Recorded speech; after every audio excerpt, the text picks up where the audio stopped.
Lundi 20 décembre les amis, salut à tous, j'espère que vous êtes en forme, que vous avez passé un bon week-end, les vacances sont là, profitons des nôtres bien entendu en nous protégeant, ça c'est une évidence. Soyez les bienvenus comme d'habitude à la maison dans mon petit bureau pour ce point média, c'est l'épisode 208 sur YouTube et le titre fort aujourd'hui, ça y est, le Real Madrid de Carlo Ancelotti a très certainement trouvé son rival, le FC Séville de Lopetegui et Ocampos, victoire des Sévillans face à l'Atlético, la Liga est en feu les amis, c'est par là qu'on va ouvrir avec, regardez la une de la presse espagnole, le Real Madrid qui a été tenu en échec par la 19e défense de Liga, Cadiz à domicile pour les Madrilènes, 0-0 à Tasco, les embouteillages. Karim Benzema, le capitaine, pris dans les filets de ce bloc défensif jaune de Cadiz qui a joué sa partition et avec réussite. Voilà ce qui se passe aujourd'hui du coup. Le Real Madrid maintient la cadence, toujours leader, ok, mais regardez, avec un match d'avance sur le FC Séville qui est deuxième, fort de sa victoire sur l'Atlético Madrid qui tombe à la 5e place, passé par le Rayo Vallecano. Les Sévillans sont à 6 points, match en retard face au Barça. Mardi, là, très attendu, en cas de victoire, vous l'aurez compris, les Sévillans reviendraient à 3 points. Le choc est là entre les deux formations. D'ailleurs, regardez, donc le Real tenu en échec, il n'y a pas de joueur madrilène dans le 11 de départ, il y a un Catalan, on va y revenir, Gavi, Barcelone, magnifique, du côté du FC Barcelone, 2 joueurs de Cadiz, 2 joueurs défensifs, le défenseur central Cala et Ledesma, le gardien qui a été bon, très bon face au Real, il est ici pour stopper notamment Eden Hazard, ça on va y revenir, il n'y a pas eu de serrurier pour trouver la bonne clé du côté du Real Madrid, 82% de possession, 82% de possession. Vous l'avez compris, Cadiz a joué, oui, bien sa partition. Aucune frappe cadrée pour Cadiz. Il y en a eu plus d'une trentaine de frappes côté Real Madrid, mais on n'a pas trouvé la solution. 0-0. C'est un coup de frein dans une série qui était pourtant triomphale. On était sur 10 victoires consécutives, toutes compétitions confondues, 8 en Liga et 2 en Ligue des Champions. Stop pour Carlo Ancelotti. Voilà quel était son 11. Il faut dire que la Covid avait largement handicapé le coach madrilène avec notamment Luka Modric qui était touché. C'est Valverde qui avait pris sa place numérique au milieu de terrain. On n'a pas touché à la paire devant le capitaine Benzema et Vinicius. Et la nouvelle de ce 11, elle est ici. Eden Hazard titulaire les amis. Eden Hazard était titulaire et très sincèrement, je l'ai trouvé bien, notamment dans une très bonne deuxième mi-temps. Il était flanqué sur le côté droit offensif. Beaucoup revenu à l'intérieur, là où il excelle, eh bien il est en train de retrouver quelques marques. Il n'a pas encore l'explosivité qu'on lui connaissait, bien évidemment, mais il a été bon dans cette deuxième mi-temps. Carlo Ancelotti l'a souligné en conférence de presse. Hazard peut être une arme aujourd'hui par rapport à la situation. Ça c'est intéressant, c'est la première fois qu'il disputait les 90 minutes titulaires et il n'a pas bougé dans ce match pour le Real Madrid. Ce qui est certain, c'est que sans Modric, c'est pas la même limonade. Ça c'est sûr, regardez, sin Modric no es igual. Ce n'est pas pareil pour ce Real Madrid qui a manqué un poil de, peut-être de guide, peut-être, même si Kroos a été bon dans cette partition. Ce qui est sûr, c'est que Madrid va avoir une faveur pour le Barça. C'est peut-être dur à dire pour les Madrilènes, mais oui, parce que le Barça doit stopper Séville dans sa remontée. Ça sera donc non pas mardi, mais mercredi, pardon. Mercredi, ce match en retard attendu. Les Madrilènes auront donc une pensée pour le FC Barcelone. Karim Benzema est toujours en position de leader du classement des buteurs avec 13 buts devant Juanmi du Betis avec 10 et son copain 11 pour Juanmi et Vinicius avec 10. Dernière information, Real Madrid, on parle mercato. Vous savez que Haaland est sujet à toutes les turbulences européennes. Il est appelé de partout. Le Real Madrid également, puisqu'on nous dit et on nous parle de la très bonne relation entre Madrid et le Borussia Dortmund et notamment entre Florentino Pérez et Watzke, le CEO du Borussia. Relation bonne depuis le départ d'Achraf du Real Madrid. Le Borussia avait alors été très intéressé, mais pas assez d'émoluments par rapport à l'offre de l'Inter Milan. Mais les relations sont très bonnes et on se dit que peut-être Haaland pourrait atterrir du côté du Real Madrid. Affaire à suivre. Vous voulez les actualités du FC Barcelone avant ce choc justement face à Séville? Elles sont là avec un titre fort. Regardez. Un grand oui à la une de la presse catalane aujourd'hui, les amis. Qu'est-ce que c'est? Référendum gigantesque pour savoir si les socios du Barça étaient, oui ou non, OK pour valider le budget pour construire le nouveau Camp Nou, l'Espai Barça. Comme il s'appelle avec ce naming, c'était la première grande mission du président Laporta. Il y a eu un large vote sur les quelques 110 000 socios qui étaient habilités à ce vote. Le futur est ici avec ce grand oui, double futur. On va parler également de la jeunesse catalane, mais on reste tout d'abord sur cet Espai Barça qui devrait voir le jour en 2025. 2025 pour cette grande construction. Il y a eu 44% de votants, un très large oui, voilà qui vient soutenir l'ambition du président Laporta. Je vous ai mis grosso modo cette carte dans les quotidiens, dans les pages intérieures du quotidien Sport. Le grand rêve se rapproche. Voici le Camp Nou qui sera enveloppé, un peu à la mode Santiago Bernabéu, pardon, qui est en train de se finir. Vous le voyez également, un nouveau petit palau ici pour les sports de glisse. Les sports froids avec le hockey notamment, et ici un nouveau palau pour toutes les salles de concert, le basket, le handball. C'est un nouveau dispositif. 1500 millions, voilà le budget qu'il fallait valider. C'est donc un grand oui côté FC Barcelone. Le futur, c'est également la jeunesse. Vous l'aurez compris, c'est la génération Gavi.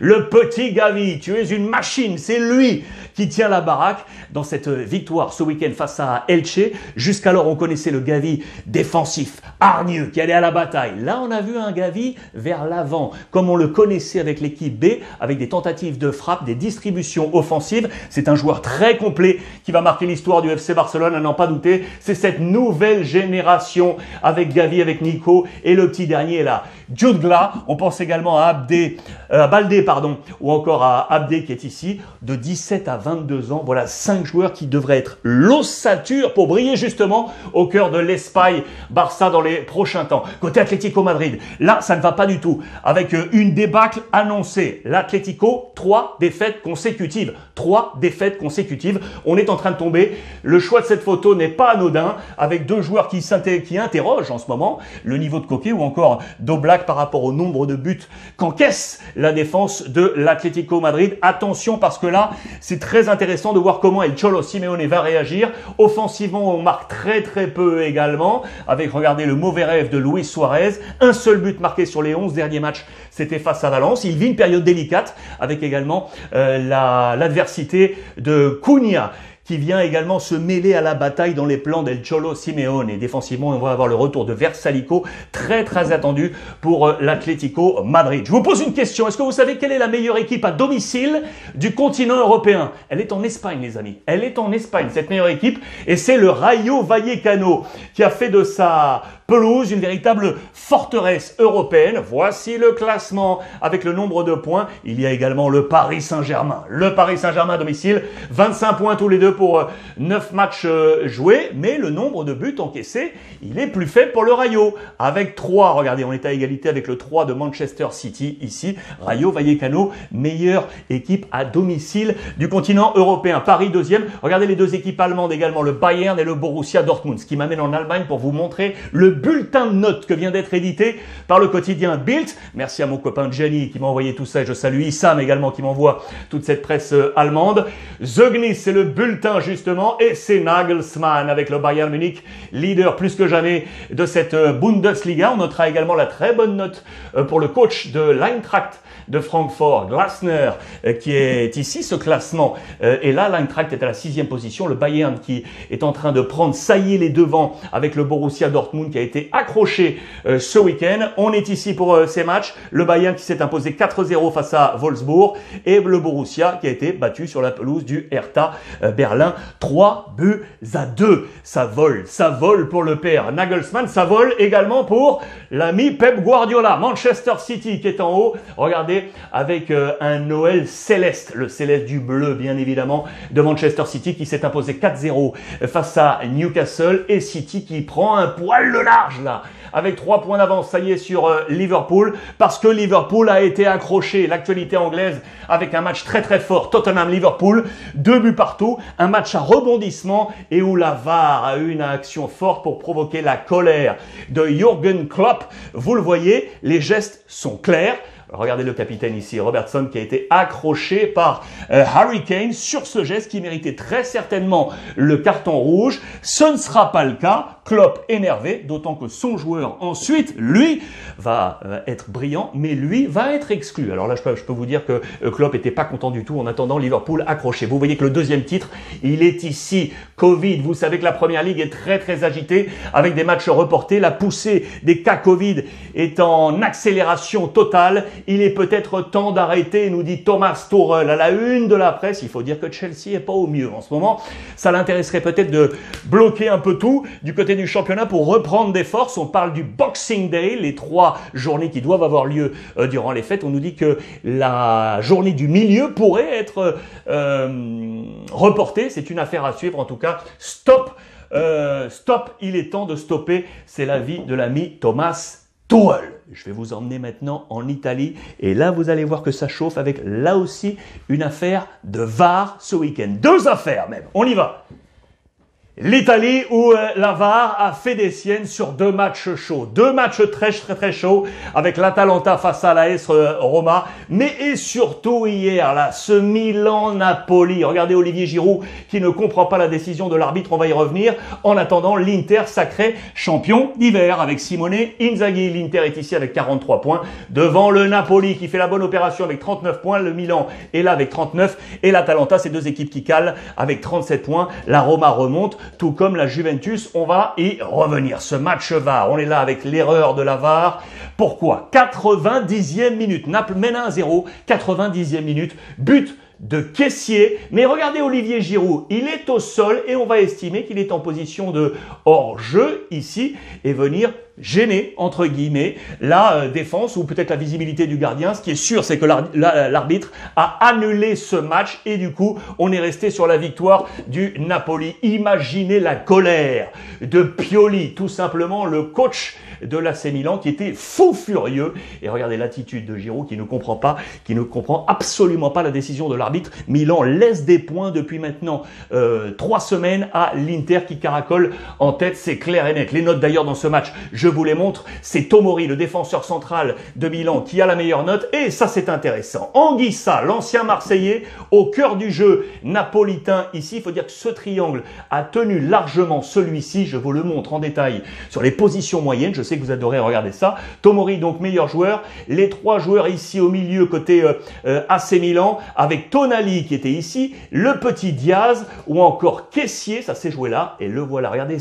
Regardez ce nœud au milieu de terrain. Ici, avec donc Anguissa, l'ancien Marseillais, avec Petagna à ses côtés, Zielinski ou encore Démé. Ce milieu a tenu le milieu de l'AC Milan et victoire ainsi du Napoli. VAR 2 avec donc l'épisode Atalanta battu très largement par l'AS Roma. Mais attention, il y a eu une décision alors que Rome menait 2-1, un 2-2 en faveur de l'Atalanta, un but qui a été refusé pour l'Atalanta Bergame et du coup derrière l'AS Roma a pris le large avec au passage un duo qui fonctionne bien pour José Mourinho, Zaniolo et Abraham ramené de Chelsea. Attention à la VAR, on va en parler. Gasperini, lui comme Pioli, était fou furieux. La Juventus, l'objectif il est clair, c'est la 4e place pour se qualifier pour la prochaine Ligue des Champions. Mission 4e place. Regardez ce barème ici avec en rouge les petites barres qui séparaient le nombre de points qui séparaient la Juve de la position 4.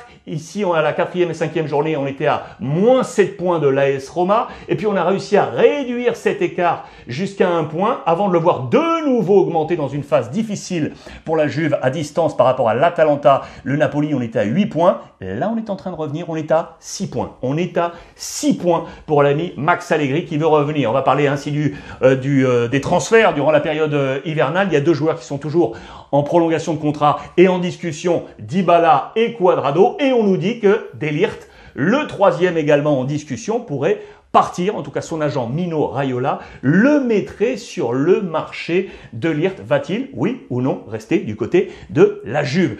Voilà en tout cas pour les Turinois. Ce qui est sûr, c'est qu'en attendant, l'Inter est donc en tête avec Simone Inzaghi. Regardez, Simone ici ce one qui rappelle, bien évidemment, José Mourinho. Pourquoi? Parce que s'il est champion lors de sa première saison avec l'Inter, seul José Mourinho dans l'ère moderne l'a fait. Ils sont 3 coachs à l'avoir fait, dont José Mourinho. Et si l'ami Simone Inzaghi rejoignait ce petit club, là les entraîneurs qui ont été champions à la 2e saison, il y avait notamment Conte, et là à la 3e saison, il y avait notamment Trapattoni ou encore Mancini. L'Inter vole peut-être vers ce titre. Un autre numéro 1, ça je voulais vous le montrer, c'est lui, c'est Kylian Mbappé, parce que c'est son anniversaire aujourd'hui et on le salue. Bon anniversaire à monsieur Kylian Mbappé, 23 ans dans les colonnes du Parisien aujourd'hui en France. De quoi d'ailleurs rappeler que le Paris Saint-Germain s'est imposé en 32e de finale de Coupe de France. C'était face au petit club de National 3 Feignolnois, avec 3 choses intéressantes. Le doublé bien évidemment de Kylian Mbappé, la performance du petit Xavi Simons qui est là avec sa chevelure blonde, et un bon temps de jeu de Sergio Ramos. Voilà qui va être intéressant parce qu'on va monter en puissance vers le match de Ligue des Champions face au Real Madrid. D'ailleurs, regardez, je voulais vous montrer ça. Ça, c'est votre avis. Je vous ai posé la question. Il reste du temps, bien évidemment, avant ce match. Mais est-ce qu'à date, vous pensez que c'est plutôt Paris ou Madrid qui va se qualifier? Eh bien, regardez, vous m'avez dit 59% en faveur du Real Madrid. Près de 3500 votants. J'ai pris quelques-uns de vos avis et notamment ceux qui sont plutôt optimistes pour les Parisiens, pour aller voir la qualif du club français. Regardez Hassan ici qui nous dit très clairement que sur 2 matchs, Paris est très difficile à jouer et fait référence au match face à Manchester City en groupe. Il y a Dina ici qui nous parle de l'obligation pour Léo Messi d'aller se montrer à son 100%. Il est venu à Paris pour conquérir cette Ligue des Champions. Ça sera un argument de poids. Il y a coach Ezaï ici qui nous le dit très clairement. Il nous le dit, je pense que Paris se qualifiera. Le Real est plus équilibré, mais d'ici février, beaucoup de choses peuvent changer. Paris joue mal, selon notre ami, mais Paris perd peu. Voilà qui est fait, voilà qui amène Paris vers éventuellement cette qualification.